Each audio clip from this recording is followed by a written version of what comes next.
Good morning बेटा। आप लोग देख सकते हैं अभ्यास प्रश्न है आपके लेसन से, मतलब आपके पाठ्यक्रम से लिया गया है। ये आपके साहित्यिक हिंदी वालों के लिए आपका तीसरा लेसन होगा और जो हमारे बच्चे सामान्य हिंदी है उनका पहला लेसन है। ठीक है, आप देख सकते हैं इसमें 5 क्वेश्चन हैं। अब इसमें दिया है वैदेही वनवास किसकी रचना है, तो आपको पता है वैदेही वनवास जो है हरिऔध जी का है। क्या काव्यांजलि में संकलित पवन दूतिका नामक रचना के कवि द्वारा किस छंद का प्रयोग किया गया है, आपको पता है, मैंने उस दिन भी बताया था मंदा क्रांता। ठीक है, मैंने बताया था ये क्वेश्चन आ सकता है। जाते जाते सा बना छंद में कवि द्वारा किस अलंकार का मुख्य रूप से प्रयोग किया गया है, तो मानवीकरण, क्योंकि प्रकृति को हम सजीव बना दिए हैं, हवा को क्या बना दिया है, एक स्त्री बना करके, एक बहन बनाकर राधिका जी उसे दूतिका बना करके भेज रही हैं।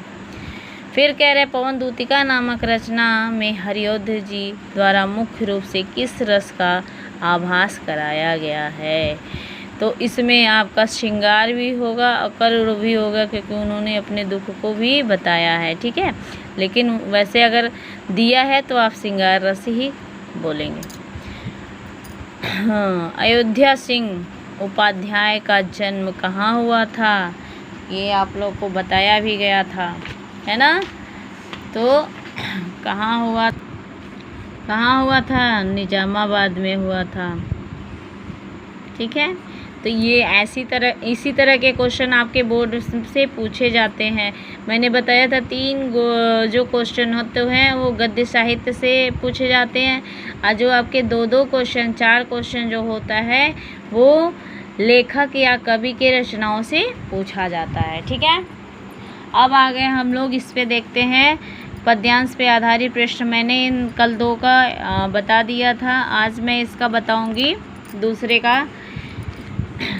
लज्जाशीला पथिक महिला जो कहीं दृष्ट आवे, होने देना विकृत वासना तो ना तू सुंदरी को, जो थोड़ी सी श्रमित वो गोद ले शांति खोना, ओठों की वो कमल मुखी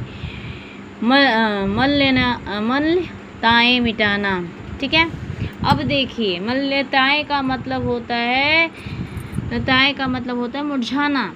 तो कह रही हैं राधिका जी पवन दूतिका से, हे पवन दूतिका, लज्जाशीला तुम्हें कोई लाचार महिला दिखाई देती है रास्ता में,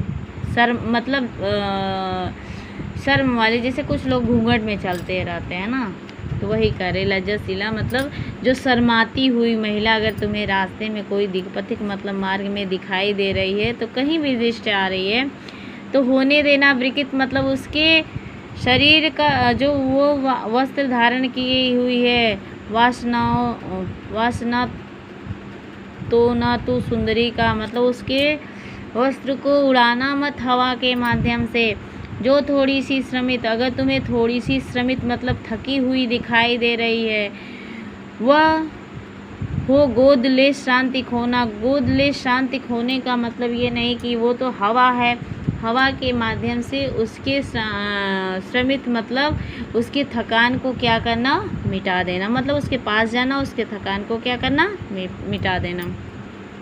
ओठों की वो हो सकता है श्रमित होने के कारण उसके ओठ जो हैं मल्यताएं मतलब मुरझाया हुआ चेहरा होगा, तो उसे कैसे बनाना है, कमल के समान मुख को क्या करना है, मुरझाए हुए चेहरे को क्या कर देना है, कमल के समान मुख को मल्यताएं उसका मुरझाया हुआ चेहरा को क्या कर देना है, समाप्त कर देना है ना। ओठों की जो मुरझाया हुआ उसका ओठ है उसे क्या कर देना है, समाप्त कर देना है, और उसमें कमल के समान खिला हुआ चेहरा बना देना।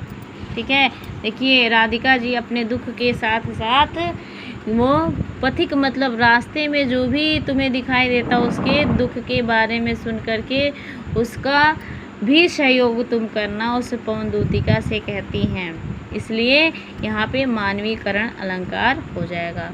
कोई क्लांता किचक ललना खेत में जो दिखावे, धीरे धीरे परस उसकी क्रांतियों को मिटाना।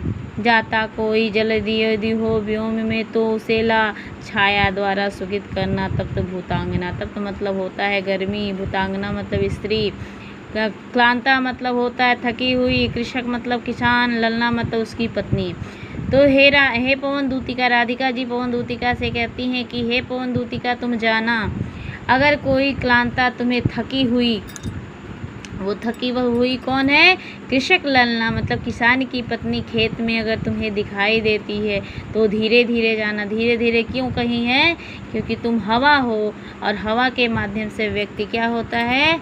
डर जाता है। तो इसलिए तुम हवा के कारण तुम क्या करना? उनके पास धीरे धीरे जाना और उसकी सारी क्लांति बहुवचन हो गया को क्या कर देना? मिटा देना।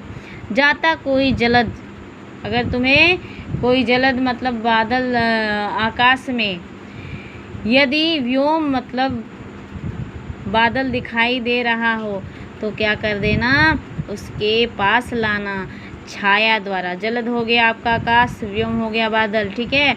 तो आकाश में अगर तुम्हें कोई बादल दिखाई देता है तो उसे पास लाना छाया द्वारा सुखित करना तप्त भूतांगना का मतलब उस बादल के से उस बादल आकाश में जो बादल है उसको लाना जहाँ पे वो महिला बैठी हुई है या काम कर रही है, तो उसके गर्मी को क्या करना? शांत कर देना छाया के द्वारा, उसे सुखित कर देना मतलब सुख प्राप्त करा देना।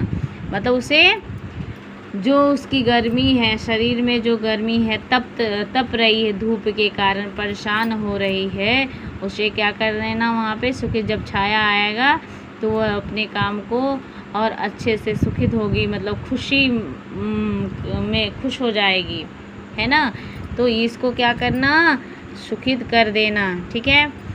तो ये आपके हो गए 2 प्रैक्टिस, पहला दूसरा कंप्लीट हो चुका है। आपके बहुविकल्पी क्वेश्चन भी हो गया कंप्लीट, इसलिए इतनी तैयारी कर लेना। ये आपका पहला लेसन और तीसरा लेसन कंप्लीट है।